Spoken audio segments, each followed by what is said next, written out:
ನಮಸ್ಕಾರ ವೀಕ್ಷಕರೇ, ಸವಾಲ್ ಟಿವಿಗೆ ಸ್ವಾಗತ. ನಾನು ಅನುಪಮ.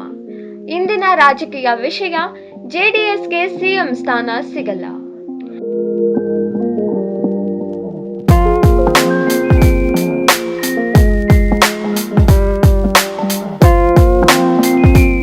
ಮುಂದಿನ ವಿಧಾನಸಭಾ ಚುನಾವಣೆಯಲ್ಲಿ ಬಿಜೆಪಿ ಹಾಗೂ ಜೆಡಿಎಸ್ ಮೈತ್ರಿಕೂಟಕ್ಕೆ ಬಹುಮತ ಬರುವುದಿಲ್ಲ. ಒಂದು ವೇಳೆ ಬಹುಮತ ಬಂದರೂ ಜೆಡಿಎಸ್ಗೆ ಮುಖ್ಯಮಂತ್ರಿ ಸ್ಥಾನ ಕೊಡುವುದಿಲ್ಲ ಎಂದು ಮುಖ್ಯಮಂತ್ರಿ ಸಿದ್ದರಾಮಯ್ಯ ಭವಿಷ್ಯ ನುಡಿದಿದ್ದಾರೆ. ಮೈಸೂರು ವಿಮಾನ ನಿಲ್ದಾಣದಲ್ಲಿ ಭಾನುವಾರ ಪತ್ರಕರ್ತರೊಂದಿಗೆ ಮಾತನಾಡಿದ ಅವರು, ನಾವು ಅಧಿಕಾರಕ್ಕೆ ಬರುತ್ತೇವೆ ಎಂದು ರಾಜಕೀಯ ಭಾಷಣ ಮಾಡುತ್ತಾರಷ್ಟೇ ಎಂದು ಗೇಲಿ ಮಾಡಿದರು. ಬಿಜೆಪಿ ಜೊತೆ ಮೈತ್ರಿ ಮಾಡಿಕೊಂಡಿರುವ ಕಾರಣ ಅಧಿಕಾರಕ್ಕೆ ಬರಬಹುದು ಎಂದುಕೊಂಡಿದ್ದಾರೆ. ಆದರೆ ಬಹುಮತ ಬಂದರೆ ಬಿಜೆಪಿಯವರು ಯಾಕೆ ಇವರಿಗೆ ಅಧಿಕಾರ ಬಿಟ್ಟುಕೊಡುತ್ತಾರೆ ಎಂದು ಪ್ರಶ್ನಿಸಿದ ಸಿದ್ದರಾಮಯ್ಯ, ಇದರಿಂದ ಜೆಡಿಎಸ್ನವರ ಲೆಕ್ಕಾಚಾರ ತಲೆಕೆಳಗಾಗುತ್ತದೆ ಎಂದರು.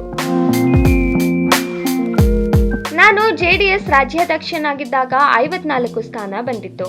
ಆದರೆ ಈಗ 17 ಸ್ಥಾನಕ್ಕೆ ಕುಸಿದಿದೆ.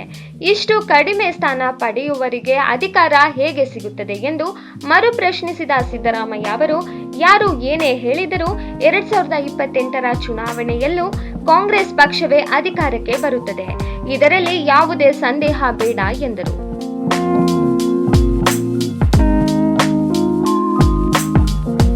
ಹಾಗಾದರೆ ಮುಂದಿನ ಚುನಾವಣೆಯಲ್ಲೂ ಕಾಂಗ್ರೆಸ್ ಅಧಿಕಾರಕ್ಕೆ ಬಂದರೆ ನೀವೇ ಮುಖ್ಯಮಂತ್ರಿ ಆಗುತ್ತೀರಾ ಎಂಬ ಪತ್ರಕರ್ತರ ಪ್ರಶ್ನೆಗೆ ಪ್ರತಿಕ್ರಿಯೆ ನೀಡಿದ ಸಿದ್ದರಾಮಯ್ಯ, ಅದನ್ನು ಪಕ್ಷದ ಹೈಕಮಾಂಡ್ ತೀರ್ಮಾನ ಮಾಡುತ್ತದೆ ಎಂದರು.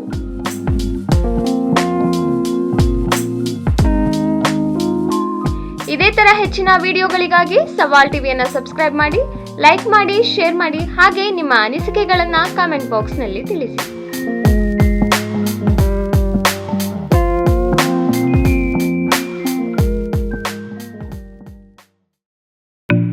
ಸವಾಲ್ ಟಿವಿ ಸದಾ ನಿಮ್ಮೊಂದಿಗೆ.